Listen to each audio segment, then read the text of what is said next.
Hello, അപ്പോൾ ഞങ്ങളുടെ പരുന്തുംപാറ യാത്രയുടെ സെക്കൻഡ് പാർട്ട് വീഡിയോയിലേക്ക് സ്വാഗതം. അപ്പം ഞങ്ങളിങ്ങനെ പോയിക്കൊണ്ടിരിക്കുകയാണ്. നമ്മുടെ ചാർലിയിൽ കാണിക്കുന്ന ആ വെള്ളച്ചാട്ടമൊക്കെ കഴിഞ്ഞ് നമ്മൾ കുറച്ച് ദൂരം കൂടി മുന്നോട്ട് വന്നു കേട്ടോ. അപ്പോൾ രണ്ട് സൈഡിലും പാറകളും വെള്ളച്ചാട്ടവും ഒക്കെ ഇടയ്ക്കിടെ കാണാനായിട്ട് സാധിക്കും. പിന്നെ വളഞ്ഞു തിരിഞ്ഞ വഴികളും കൂടാതെ തേയിലത്തോട്ടവും നമുക്ക് കാണാനായിട്ട് വരും. സത്യം പറഞ്ഞാൽ ഈ വീഡിയോ ഒരുപാട് ദൈർഘ്യമുള്ളതായിരുന്നു കേട്ടോ. അപ്പോൾ ഞാൻ കുറേയൊക്കെ കട്ട് ചെയ്ത് കളഞ്ഞു. കാരണം ഒരുപാട് നേരം സെയിം തന്നെ കണ്ടുകൊണ്ടിരുന്ന എല്ലാവർക്കും ബോറടിക്കുമല്ലോ. ഞങ്ങൾക്ക് പക്ഷെ ബോറടിക്കത്തില്ലായിരിക്കും, പക്ഷെ കാണുന്ന നിങ്ങൾക്ക് ബോറടിക്കുമല്ലോ. പക്ഷെ ഇവിടുത്തെ വഴികളൊക്കെ ശരിക്കും പറഞ്ഞാൽ കണ്ട് ആസ്വദിച്ച് തന്നെ പോകേണ്ടതാണ് കേട്ടോ. പക്ഷെ ഞങ്ങൾ ഭയങ്കര തിക്കും തിരക്കൊക്കെ ആയിട്ടാണ് അവിടെ പോയത്. കാരണം ഇറങ്ങിയത് ലേറ്റ് ആയല്ലോ, അതുകൊണ്ട് തന്നെ. അപ്പോൾ നമ്മൾ കുറച്ച് ദൂരം എത്താറാവുമ്പോഴാണ്, അതായത് പരുന്തുംപാറയോട് അടുക്കുമ്പോഴാണ് നമുക്ക് തേയിലത്തോട്ടങ്ങളൊക്കെ കൂടുതലായിട്ട് കാണാൻ പറ്റുന്നത്. എന്ന് വെച്ച് വലിയ തേയിലത്തോട്ടമൊന്നുമില്ല, ഇടയ്ക്കിടയ്ക്ക് ചെറിയ ചെറിയ തേയിലത്തോട്ടം മാത്രമേ കാണാൻ പറ്റുള്ളൂ. അപ്പോൾ ഇവിടെ സ്പീഡ് ലിമിറ്റ് 30 km/h പറഞ്ഞിരിക്കുന്നത്. അപ്പോൾ പതിയെ തന്നെയാണ് പോവേണ്ടത്. കാരണം എന്താണെന്ന് വെച്ചാൽ നല്ല വളവാണ്, വണ്ടികളൊന്നും വരുന്നത് നമുക്ക് പെട്ടെന്ന് കാണാനൊന്നും പറ്റത്തില്ല. അപ്പോൾ ഇത് ഈയിടെ തുടങ്ങിയതാണ്. ഇവിടെ പാർക്കിംഗ് ഫീ ആണ് വാങ്ങിക്കുന്നത്. 20 രൂപയാണ് കാറിന് വാങ്ങിച്ചത്. നേരത്തെ ഒന്നും ഇവിടെ ഉണ്ടായിരുന്നില്ല എന്ന് ഏട്ടൻ പറഞ്ഞു. അപ്പോൾ ഇവിടുന്ന് നമ്മൾ അങ്ങോട്ട് പരുന്തുംപാറയുടെ എൻട്രൻസ് ആണ്. അങ്ങോട്ടേക്ക് പോകുമ്പോൾ നമ്മൾ സ്പോട്ടിലേക്ക് എത്തിക്കൊണ്ടേയിരിക്കുകയാണ് കേട്ടോ. ഞങ്ങൾ വീട്ടിൽ നിന്ന് ഇറങ്ങി പരുന്തുംപാറ എത്തുന്നത് വരെ മഴയേ ഇല്ലായിരുന്നു. ചെറിയതായിട്ട് ഇങ്ങനെ പൊടി മഴ ഉണ്ടായിരുന്നെങ്കിലും ഇടയ്ക്കൊക്കെ എവിടെയെങ്കിലുമൊക്കെ വെച്ചിട്ട്. പക്ഷേ ഒരു വലിയ മഴ അന്നത്തെ ദിവസം രാവിലെ പെയ്തതേ ഉണ്ടായിരുന്നുള്ളൂ. ഞങ്ങൾ അവിടെ എത്തുന്നത് വരെ മഴയില്ലായിരുന്നു. പക്ഷേ ഞങ്ങൾ ഇവിടെ എത്തിയതിന് ശേഷം ഒരു ഭീകര മഴ പെയ്തു കേട്ടോ. അപ്പം ഞാൻ പറഞ്ഞല്ലോ, കല്യാണം കഴിഞ്ഞിട്ട് ഫസ്റ്റ് ടൈം ഞങ്ങൾ വരുന്ന ഒരു ദീർഘയാത്ര എന്നൊക്കെ പറയാം. അപ്പോൾ പാലക്കാട്ട് നിന്ന് പത്തനംതിട്ട വരെ വരുന്ന ദീർഘമായ യാത്രയാണെങ്കിൽ പോലും ഞങ്ങളെ സംബന്ധിച്ച് നമ്മൾ ന്യൂ കപ്പിളായിരുന്നു. അപ്പോൾ ഞങ്ങളുടെ ഫസ്റ്റ് യാത്ര പരുന്തുംപാറയ്ക്കായിരുന്നു. ചേച്ചിയും ചേട്ടനും ഞങ്ങളെ കൂട്ടിക്കൊണ്ട് പോയതാണ്. അപ്പോൾ ഞാനും ഏട്ടനും ചേച്ചിയും ചേട്ടനും അതേപോലെ മൂത്ത ചേച്ചിയുടെ മോളും ഉണ്ടായിരുന്നു. ഞങ്ങൾ ഇത്രയും പേരാണ് വന്നത്. അപ്പോൾ അന്ന് വന്ന് ഇറങ്ങിയപ്പോഴും ഇതേപോലെയായിരുന്നു. അപ്പോൾ ചേട്ടൻ പറഞ്ഞു മഴ പെയ്താൽ ചിലപ്പോൾ കോട കാണത്തില്ലായിരിക്കും, മഞ്ഞ് പോവും എന്നൊക്കെയാണ് പറഞ്ഞത്. പക്ഷെ അങ്ങനെയൊന്നും ഉണ്ടായില്ല. അവിടെ ചെന്ന് മഴയും പെയ്തു, നല്ല അടിപൊളി കാറ്റും മഞ്ഞും കോടയും ഒക്കെ കാണാനായിട്ട് സാധിച്ചു. സത്യം പറഞ്ഞാൽ ഞങ്ങളുടെ സെക്കൻഡ് ട്രിപ്പാണ്. പിന്നെ കുഞ്ഞിനെയും കൊണ്ട് ഫസ്റ്റ് ടൈമാണ്. ചേട്ടനും ചേച്ചി ഇടയ്ക്കൊക്കെ വരാറുണ്ട്. ഒരു ചായ കുടിക്കാമെന്ന് പറഞ്ഞുകൊണ്ട് അവർ വരുന്നതും പരുന്തുംപാറയിലായിരിക്കും. സ്ട്രെസ്സൊക്കെ റിലീസ് ചെയ്യാനും പിന്നെ നമുക്ക് എന്താ പറയുക, ഫാമിലി ഒന്നിച്ചിരുന്ന് നമുക്ക് പെട്ടെന്ന് കുറേ ടെൻഷനൊക്കെ വരുമ്പോൾ നമ്മളൊന്ന് വണ്ടി എടുത്തിറങ്ങി ഒരു ചായ കുടിച്ചിട്ട് വന്നാലോ എന്ന് പറഞ്ഞ് പോകാനൊക്കെ പറ്റിയൊരു സ്പോട്ടാണ്. പക്ഷെ നമുക്ക് ദൂരം ഉണ്ടെന്ന് പറഞ്ഞാലും അവർക്ക് എപ്പോഴും പ്രിയപ്പെട്ട ഒരു സ്ഥലമാണിത്. അപ്പോൾ ഇവിടെ വരുന്നതിന് ശരിക്കും പറഞ്ഞാൽ ആ തണുപ്പത്തൊരു ചായ കുടിക്കുമ്പോൾ വല്ലാത്തൊരു സുഖമാണ്. അപ്പം ഇതാണ് പരുന്തുംപാറ എന്ന് പറഞ്ഞാൽ നിറയെ മൊട്ടക്കുന്നുകളാണ് കേട്ടോ.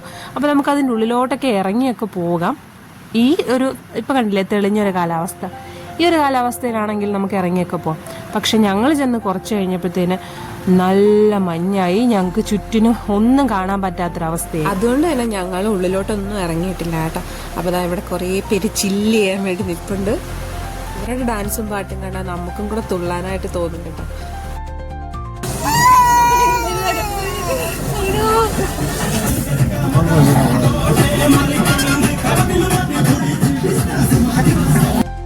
അപ്പോൾ മഴ പെയ്തപ്പോൾ ഞങ്ങൾ കുറേ സമയം കാറിൽ തന്നെ ഇരിക്കുകയായിരുന്നു.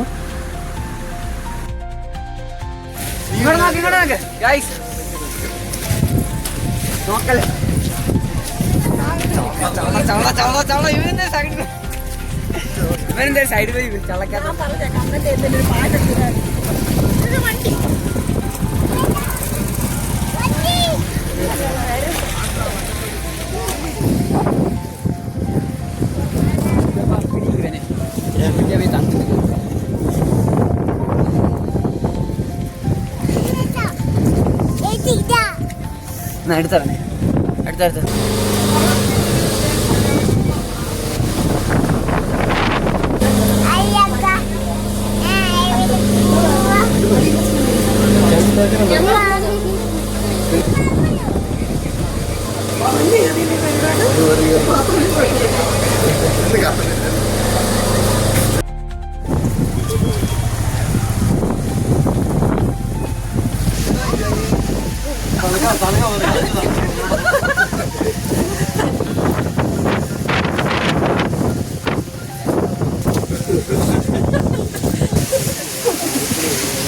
ഞാൻ ഓൺ വോയിസ് കൊടുത്ത വീഡിയോയിലൊക്കെ നിങ്ങൾക്ക് കാണാം അല്ലെങ്കിൽ കേൾക്കാം ആ ഒരു സൗണ്ട് അത്ര ഭീകരമായിരുന്നു അവിടുത്തെ കാറ്റ്. നമ്മളിങ്ങനെ വെറുതെ നിന്നാൽ നമ്മളെ തള്ളിക്കൊണ്ട് പോകും കേട്ടോ.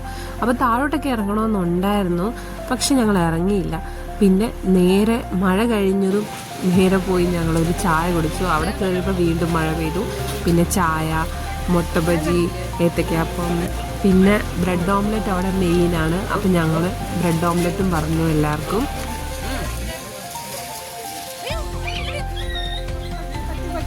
ഞാനിങ്ങനെ വീഡിയോ എടുത്തുകൊണ്ടിരിക്കുന്ന കണ്ടപ്പോഴാണ് ഒരു പട്ടിക്കുഞ്ഞിനെ പെട്ടെന്ന് കാറടിക്കാൻ വന്നത്. അപ്പോൾ പെട്ടെന്ന് എൻ്റെ അൺഎക്സ്പെക്റ്റഡ് ആയിട്ടൊരു റിയാക്ഷൻ അങ്ങ് വന്നതാണ്. പക്ഷെ അതിനൊന്നും പറ്റിയില്ല കേട്ടോ, അത് രക്ഷപ്പെട്ട്. അപ്പോൾ ഇതാണ് നമ്മുടെ ബ്രെഡ് ഓംലെറ്റ്. സൂപ്പറാണ് കേട്ടോ. ആ ചൂടത്തത് കഴിക്കാനായിട്ട് നല്ല ടേസ്റ്റും ഉണ്ടായിരുന്നു. അത്യാവശ്യം നല്ല വലിപ്പമൊക്കെ ഉണ്ട് കേട്ടോ. അപ്പോൾ അത് മുളക് ചമ്മന്തിയും തരും, പിന്നെ അല്ലെങ്കിൽ സോസുണ്ട്, സോസും കഴിക്കാം. അപ്പോൾ ഇതെല്ലാം കഴിച്ച് വയറ് നിറഞ്ഞിട്ടാണ് ഞങ്ങൾ സത്യം പറഞ്ഞാൽ സ്ഥലം കാണാനായിട്ട് അങ്ങോട്ട് നീങ്ങിയത്.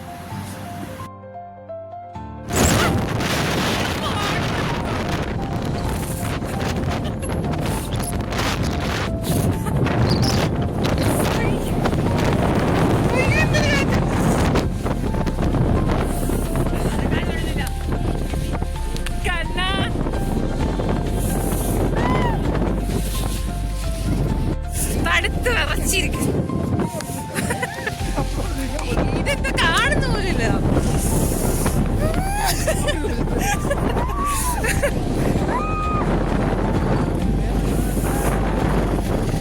ഒന്നും കാണുന്നില്ല. ഇപ്പൊ ചെറുതായിട്ട് കാണുന്നുണ്ട് കേട്ടോ. സത്യം പറഞ്ഞാൽ ഞങ്ങളൊക്കെ തണുത്ത് വിറച്ചിരിക്കുകയാണ് കേട്ടോ. പക്ഷേ എനിക്ക് സാധാരണ ഭയങ്കരമായിട്ട് വിറയ്ക്കുന്നതാണ്. പക്ഷെ എനിക്ക് അന്ന് അത്ര വലിയതായിട്ട് തോന്നിയില്ല. കാറ്റുണ്ടായിരുന്നു.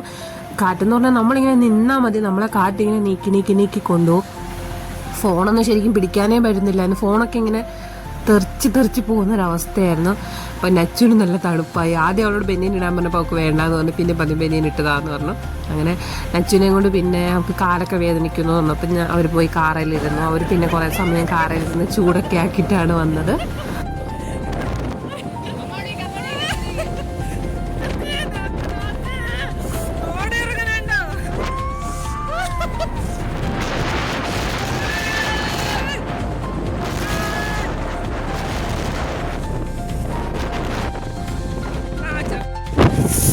അടിപൊളി എക്സ്പീരിയൻസ് അല്ലേ കണ്ണ? അതെ, കൈകളെല്ലാം മരവിച്ചിരിക്കുകയാണ്. ശരിക്കും ലൈഫിൽ ഒരു തവണയെങ്കിലും നമ്മളിത് വന്നൊന്ന് കാണണം, അനുഭവിക്കണം.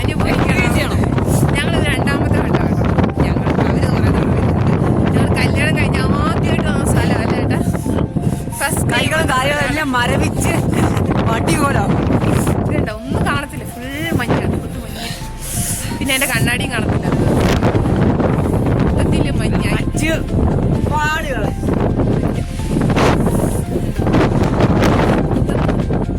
ഞങ്ങൾ ചായയൊക്കെ കുടിച്ച് കുറച്ച് തണുപ്പൊക്കെ എന്നിട്ടാണ് ഞങ്ങൾ ഇങ്ങോട്ട് ഇറങ്ങിയത്. എൻ്റെ അച്ഛന് തണുത്തിട്ട് വയ്യ. അപ്പോൾ അവരങ്ങോട്ട് കാറിലോട്ട് പോയി. അവന് സത്യം പറഞ്ഞാൽ കാറ്റ് വന്നപ്പോൾ ഒന്ന് പേടിച്ചു. തണുപ്പ് അത്ര പ്രശ്നമൊന്നുമില്ലായിരുന്നു. പക്ഷെ കാറ്റ് നമ്മൾ ചെറുതായിട്ട് പേടിച്ചു. കാരണം ഞങ്ങൾ നിന്നിട്ട് ഇങ്ങനെ അനങ്ങുമായിരുന്നു, നിൽക്കുന്നിടത്ത് നിന്നിട്ട്. എന്നുവെച്ചാൽ നമ്മൾ നീങ്ങി പോവായിരുന്നു. അതുകൊണ്ടാണ് കുറേ കണ്ടോ, കുറേ പേരുണ്ട്. പക്ഷെ ഇവിടുത്തെ ആൾക്കാർ ഒരുപാട് നിൽക്കുന്നു. പക്ഷെ അത് കാണത്തില്ല, തൊട്ടടുത്ത് നിൽക്കുന്നവരെ പോലും കാണത്തില്ല. കോടമഞ്ഞാണ്ട് ഇത് വഴിയാണ് കേട്ടോ, അങ്ങോട്ട് വഴിയുണ്ട്. അപ്പോൾ ചേച്ചിയും ചേട്ടനും നച്ചുവിനെയും കൊണ്ട് കുറച്ച് നേരം വണ്ടിയിലിരുന്നെന്ന് ഞാൻ പറഞ്ഞല്ലോ. വണ്ടി കുറച്ച് ദൂരമായിരുന്നു. അപ്പോൾ വണ്ടി എടുത്തിട്ട് ഇങ്ങോട്ട് വരാമെന്ന് പറഞ്ഞുകൊണ്ട് അവർ പോയി വണ്ടിയൊക്കെ എടുത്തിട്ട് വന്നു. അപ്പോൾ അതുവരെ ഞങ്ങളിവിടെ നിൽക്കുകയായിരുന്നു കേട്ടോ. പിന്നെ നീരുവിന് അത്ര വലിയ പ്രശ്നമൊന്നും ഇല്ലായിരുന്നു. കാറ്റടിച്ചപ്പോൾ ചെറുതായിട്ട് പേടിച്ചു എന്നേ ഉള്ളൂ. അല്ലാണ്ട് അവനങ്ങനെ തണുപ്പ് വലിയ പ്രശ്നമൊന്നും ഇല്ലായിരുന്നു. കാരണം അവൻ 3.5 മാസം 4 മാസമൊക്കെ പൂട്ടിപ്പോയവനാണ്. അപ്പോൾ അവന് അത്ര വലിയ തണുപ്പ് അവന് വേണം. പെട്ടെന്ന് ചൂടെടുക്കുന്നതാണ്. അപ്പോൾ ഓരോ കുഞ്ഞുങ്ങൾക്ക് ഓരോ രീതിയിലാണല്ലോ. അപ്പോൾ നച്ചു കുറേ നേരമൊക്കെ പിടിച്ചു നിന്നു. അത് കഴിഞ്ഞപ്പോൾ അവൾക്ക് തണുക്കുന്നു എന്ന് പറഞ്ഞു കേട്ടോ. അപ്പോൾ ഞാനും ഏകദേശം അങ്ങനെയൊക്കെ തന്നെയാണ്. നോർമലി എനിക്ക് ഇത്തിരി തണുപ്പ് കൂടിയ പെട്ടെന്ന് എനിക്ക് വിറയ്ക്കുകയൊക്കെ ചെയ്യുന്നൊരു ഇതാണ് എൻ്റേത്. അപ്പം അതേപോലൊക്കെ തന്നെയാണ് അവളും.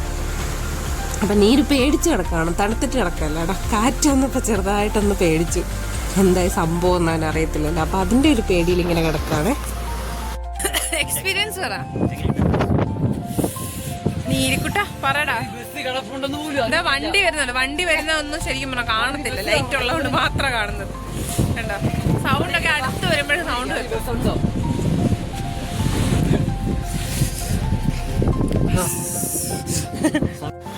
ഇനി ഒരാളെ കാണാൻ കേട്ടോ. അതേ തലയിൽ മുണ്ടൊക്കെ കെട്ടി തണുത്ത് വിറച്ച്, പിന്നെ മഴയുണ്ടായിരുന്നു, അപ്പോൾ കൊണ്ടുവന്ന് കയ്യിലൊക്കെ ഊരി തല കെട്ടിയിട്ടുണ്ട്. അപ്പോൾ കയ്യിൽ കൊടുത്താണ് മിക്കവാറും പ്രധാനമൊക്കെ ഇവിടെ ചായ കുടിക്കാൻ വരുന്നത്. പരുന്തുംപാറ എത്ര ദൂരം വേണേലും ചേട്ടനാണെങ്കിൽ കയ്യിൽ കൊടുത്തു പോകും. കാരണം കാവി കയ്യിൽ കൊടുക്കുന്നതിന് സുഖം വേറെ എവിടെയും കിട്ടത്തില്ല എന്നാണ് ചേട്ടൻ പറയുന്നത്. അപ്പോൾ അന്ന് വന്നപ്പം ചേച്ചി നിർബന്ധിച്ച് മുണ്ടൊക്കെ ഉടുപ്പിച്ചു. പക്ഷെ മുണ്ട് വേണ്ടായിരുന്നു തോന്നിപ്പോയി, കാരണം കാറ്റത്തെല്ലാം പറന്നു പോയിരുന്നു. അപ്പോൾ പിന്നെ ചേട്ടൻ തലയിൽ തുണിയൊക്കെ കെട്ടി നടക്കുവാണ്. എല്ലാത്തിനും തണുത്തിട്ട് അനങ്ങാൻ വയ്യാത്ത അവസ്ഥയാണ്. എല്ലാവരും ഓടിപ്പോയി ഇടയ്ക്കിടയ്ക്ക് കാറിൽ പോയിരിക്കും.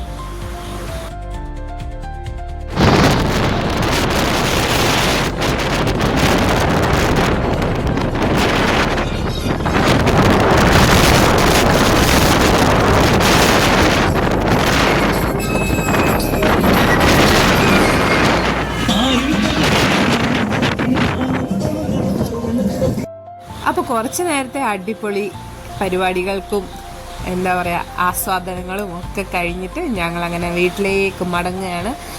അപ്പോൾ ഏകദേശം ഒരു 7 മണിയല്ല 7:30 ആവാറായപ്പോഴാണ് ഞങ്ങൾ ഇറങ്ങിയെന്ന് തോന്നുന്നു. കറക്റ്റ് സമയമൊന്നും എനിക്ക് ഓർമ്മയില്ല. എന്തായാലും നല്ല മഞ്ഞായിരുന്നു, അത് മാത്രമേ ഓർമ്മയുള്ളൂ. നല്ല മഞ്ഞും എന്താ പറയുക മഴയും ഒക്കെ ആയിരുന്നു ഇറങ്ങുന്ന സമയത്ത്. അതുകൊണ്ട് തന്നെ പതിയാണ് ഞങ്ങൾ വന്നത് സേഫായിട്ട്.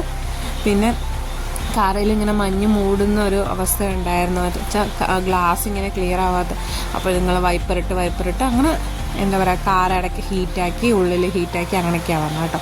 അപ്പോൾ ഭയങ്കര സേഫായിട്ട് വേണം നമ്മൾ അവിടെ നിന്ന് ഇറങ്ങി വരാൻ. ഇറക്കമാണ്, മഴയാണ്, പിന്നെ വളവാണ്, അതൊക്കെ. അപ്പോൾ എല്ലാ വണ്ടിക്കാരും സേഫായിട്ടൊക്കെ തന്നെയാണ് പോകുന്നത്. ആരും അങ്ങനെ എന്താ ഭയങ്കര റാഷായിട്ടൊന്നും ഓടിച്ചു പോകുന്ന ഒന്നും കണ്ടില്ല.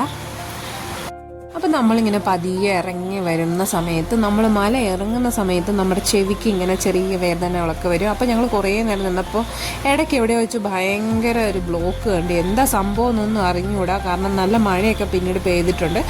അപ്പോൾ ഞങ്ങൾ കുറേ നേരം നിന്നപ്പോഴാണ് ഫയർഫോഴ്സിൻ്റെ വണ്ടി പോകുന്നത് കണ്ടത്. അപ്പോൾ എന്താ സംഭവം നമ്മൾ അടുത്ത് വരുമ്പോഴാണല്ലോ എന്താണെന്ന് അറിയുന്നത്. അപ്പോൾ അവിടെ ഒരു പോസ്റ്റ് ഒടിഞ്ഞു വീണിട്ടുണ്ടായിരുന്നു സൈഡിൽ. അപ്പോൾ ഫയർഫോഴ്സൊക്കെ വന്നിട്ട് പോലീസുകാരും അവിടെ കിടപ്പുണ്ടായിരുന്നു, അതൊക്കെ ശരിയാക്കി. പിന്നെ ആ സമയത്ത് വണ്ടികളൊക്കെ പതിയെ ഇങ്ങനെ പോയിക്കൊണ്ടിരിക്കുകയാണ്. ഞങ്ങളൊരു 10-20 മിനിറ്റോളം അവിടെ നിന്നു കേട്ടോ. പതിയെ വണ്ടി അനങ്ങിയാണ് വന്നത്. പിന്നെ കുറേ സമയം അവിടെ തന്നെ കിടന്നു. അങ്ങനെ ഓരോ വണ്ടികളായിട്ട് പതിയെ പോകാനായിട്ട് തുടങ്ങി. വീണ്ടും ഞങ്ങൾ മലയൊക്കെ ഇറങ്ങി താഴെ വന്നു. താഴെ മീൻസ് നമ്മുടെ എരുമേലി ടൗണിൽ വന്നു. അപ്പോൾ അങ്ങോട്ട് പോയ സമയത്ത് നമുക്ക് എരുമേലി അമ്പലത്തിൻ്റെ വീഡിയോ ഒന്നും എടുക്കാൻ പറ്റിയില്ല, വീഡിയോ സ്റ്റക്കായി എന്നൊക്കെ ഞാൻ പറഞ്ഞിരുന്നല്ലോ. അതുകൊണ്ട് മറക്കാതെ ഇങ്ങോട്ട് വന്നപ്പോൾ ഞങ്ങൾ വീഡിയോ ഒക്കെ എടുത്തിട്ടുണ്ട്. അപ്പോൾ ശബരിമല പോകുന്ന എല്ലാവർക്കും ഈ ഒരു അമ്പലം മറക്കാൻ പറ്റാത്ത ഒരമ്പലമായിരിക്കും. കാരണം എല്ലാവരും ഇവിടെ വന്ന് ഇറങ്ങി പ്രാർത്ഥിച്ചിട്ടൊക്കെയാണ് പോകുന്നത്. അപ്പോൾ പണ്ട് ഞങ്ങൾ എരുമേലി വരുന്ന സമയത്തൊക്കെ ഈ അമ്പലത്തിൽ വരുമായിരുന്നു. നന്ദനയ്ക്ക് ഇവിടെ ചുറ്റുവിളക്കിൻ്റെ നേർച്ചയൊക്കെ ഉണ്ടായിരുന്നു. അങ്ങനെ ആ സമയത്തൊക്കെ ഒരുപാട് വരുമായിരുന്നു കേട്ടോ. അപ്പോൾ ഇതാണ് എരുമേലി അമ്പലം. നമ്മൾ മറ്റേ സിനിമയിലെ മാളികപ്പുറം സിനിമയൊക്കെ ഷൂട്ട് ചെയ്തത് ഈ അമ്പലത്തിൻ്റെ സൈഡിൽ അവിടെയാണ് ആ പാട്ടൊക്കെ ഷൂട്ട് ചെയ്തത്. അങ്ങനെ ഞങ്ങൾ എരുമേലിയിൽ നിന്ന് വന്ന് ഇങ്ങനെ പോകുന്ന വഴിക്ക്, എരുമേലിയിൽ നിന്ന് നമ്മൾ റാന്നി വരുന്ന റൂട്ട് 2-3 വനങ്ങളൊക്കെ ഉണ്ടല്ലോ, കുന്തമ്പുഴ വനം എന്നൊക്കെ പറഞ്ഞു. അപ്പം അവിടെ എത്തുന്നതിന് തൊട്ട് മുന്നേ വീണ്ടും ബ്ലോക്ക്. അതായത് വനത്തിലോട്ട് കയറി വനത്തിനകത്ത് വന്ന് വണ്ടികളെല്ലാം ഇങ്ങനെ കിടക്കുകയാണ്. അപ്പോൾ എല്ലാവർക്കും ഒരു എന്താ പ്രശ്നം, വനത്തിനകത്താണ് നമ്മൾ എല്ലാ വണ്ടികളും ഇങ്ങനെ നിരനിരയായിട്ട് കിടക്കുകയാണ്. കുറേ സമയം അവിടെയും കിടന്നു, 10-20 മിനിറ്റോളം അവിടെ കിടന്നു. അപ്പോഴാണ് അറിയുന്നത് അവിടെ ഒരു വലിയ മരം വീണിട്ടുണ്ട്. നല്ല മഴയായിരുന്നു. കുറേ സമയം അവിടെ കിടന്നു. ഇനിയും കിടന്നിട്ടും കാര്യമില്ല, കാരണം ആരും അത് വെട്ടാനൊന്നും വന്നിട്ടില്ല ഇതുവരെ എന്ന് അറിഞ്ഞപ്പോൾ ഞങ്ങൾ തിരിച്ച് വേറെ റൂട്ട് എങ്ങനെയാണ് വീട്ടിൽ പോകുന്നത്, റാന്നിയിലെത്താൻ ഇങ്ങനെ ആലോചിച്ചിരുന്നാൽ ഏതോ ഒരു വഴി പറഞ്ഞു. അങ്ങനെ ഞങ്ങൾ ഗൂഗിൾ മാപ്പൊക്കെ ഇട്ട് തിരിച്ച് വണ്ടി എടുത്തുകൊണ്ട് വന്നപ്പോൾ KSRTC വരെ തിരിക്കുന്നു. പിന്നെ KSRTCയിൽ പുറകെ പോയാൽ നേരെ അത് തിരുവനന്തപുരം വണ്ടി എങ്ങാണ്ടാണ്, വേറെ റൂട്ട് വല്ലതും പോകേണ്ടി വരും. അതുകൊണ്ട് ഞങ്ങൾ നേരെ ഗൂഗിൾ മാപ്പ് പറയുന്ന വഴിയിലൂടെ പോകാമെന്ന് തീരുമാനിച്ചു. അങ്ങനെ ഞങ്ങളെപ്പോലെ തന്നെ കുറേ വണ്ടികളും തിരിച്ചു വരുന്നുണ്ടായിരുന്നു കേട്ടോ. അപ്പോൾ നമ്മൾ വീണ്ടും തിരിച്ച് കറങ്ങി എരുമേലിയിൽ എത്തിയിട്ടുണ്ട്. എരുമേലിയിൽ നമ്മൾ കാഞ്ഞിരപ്പള്ളി പോകുന്ന റൂട്ട് കുറച്ച് അങ്ങോട്ട് പോകുമ്പോൾ ലെഫ്റ്റ് ഇറങ്ങിയിട്ട് വേറെ വഴിയുണ്ട്. ആ വഴി അങ്ങനെ പോയാൽ നമുക്ക് മുക്കട ചെല്ലാമെന്നാണ് പറഞ്ഞത്. അപ്പം ഞങ്ങൾ കുറേ പേരോട് വന്ന് അടുത്തൊരു പെട്രോൾ പമ്പിൽ ചെന്നിട്ട് അവിടെ ചെന്ന് ഒരാളോട് ചോദിച്ചപ്പോൾ ആൾ പറഞ്ഞു റാന്നി മുഴുവൻ വെള്ളം കയറി കിടക്കുവാണല്ലോ, എങ്ങനെ പോകുമെന്ന് പറഞ്ഞു. അപ്പോൾ ഞങ്ങൾക്ക് വീണ്ടും ടെൻഷനായി. പക്ഷെ അങ്ങനൊന്നും ഇല്ലായിരുന്നു, വെറുതെ പേടിപ്പിക്കാൻ വേണ്ടി പറഞ്ഞായിരുന്നു. പിന്നെ ഞങ്ങൾ അങ്ങനെ ഗൂഗിൾ മാപ്പ് പറഞ്ഞ വഴി കൂടെ തെറ്റിക്കുമെന്ന് പേടിയുണ്ടായിരുന്നു. പക്ഷേ ഗൂഗിൾ ആൻറ്റി ചതിച്ചില്ല, ഞങ്ങൾ കറക്റ്റായിട്ട് സ്ഥലത്ത് കൊണ്ട് എത്തിച്ചു. പക്ഷെ ചെറിയ ചെറിയ വഴികളൊക്കെയാണ് കേട്ടോ. ആദ്യമൊക്കെ നല്ല വഴികളായിരുന്നു, എന്ന് വെച്ചാൽ നല്ല ടാറിങ് ഒക്കെ ആയിരുന്നു. പിന്നെ അങ്ങോട്ട് എന്താ പറയുക, കുറച്ച് മോശം ടാറിങ് ഒക്കെ ആയിരുന്നു. പിന്നെ കുറച്ച് ഉള്ളിലോട്ടുള്ള വഴിയാണ്. അങ്ങനെ നമ്മൾ സേഫായിട്ട് വീട്ടിലെത്തി. അപ്പോൾ വീട്ടിലെത്തിയപ്പോൾ അവിടെ വലിയ മഴയൊന്നുമില്ല, മഴയൊക്കെ പെയ്ത് തോർന്നൊരവസ്ഥയായിരുന്നു. അപ്പോൾ ഞാൻ ഉച്ചയ്ക്ക് ബീഫ് വളർത്തിയതാണ്. അപ്പോൾ അമ്മ കുറച്ച് ബീഫ് കറി വെച്ചിട്ടുണ്ടായിരുന്നു. അപ്പോൾ വൈകിട്ട് നമുക്ക് കപ്പയും ബീഫും വെക്കാൻ പ്ലാനിങ് ആയിരുന്നു. അപ്പോൾ അമ്മ ഇടയ്ക്കിടയ്ക്ക് വിളിച്ചുകൊണ്ടിരിക്കുക, നിങ്ങൾ എവിടെ എത്താറായില്ലേ എന്ന് വിളിച്ചുകൊണ്ടിരിക്കുകയായിരുന്നു. അപ്പോൾ ഞങ്ങൾ ഇതുപോലെ പറഞ്ഞു, ഇങ്ങനെ വഴിയിൽ രണ്ട് തവണ ഇങ്ങനെ തടസ്സം ഉണ്ടായിരുന്നു, കുഴപ്പമില്ല ഞങ്ങൾ സേഫായിട്ട് വരുന്നുണ്ട് എന്ന് പറഞ്ഞ് അങ്ങനെ വിളിച്ചു. അങ്ങനെ നമ്മൾ വീട്ടിലെത്തി, കഴിച്ചു. ഫുഡൊക്കെ കഴിച്ച് കഴിഞ്ഞിട്ട് ചേച്ചിയും ചേട്ടനും വീട്ടിലോട്ട് പോയി. പിന്നെ ഞങ്ങളങ്ങനെ മഴയൊക്കെ ആയിട്ട് നല്ല സുഖമായിരുന്നു കിടന്നുറങ്ങാൻ. അങ്ങനെ എല്ലാവരും സുഖമായിട്ട് കിടന്നുറങ്ങി. അപ്പോൾ ഇനി ബാക്കി വിശേഷം, വീട്ടിലെ വിശേഷം ഒക്കെ ആയിട്ട് ഇനി അടുത്ത വീഡിയോ വരുന്നുണ്ട്. അപ്പോൾ ഓക്കെ, ബൈ. ഇനി അടുത്ത വീഡിയോയിൽ കാണാം. അപ്പോൾ എല്ലാവരും കഴിക്കുന്ന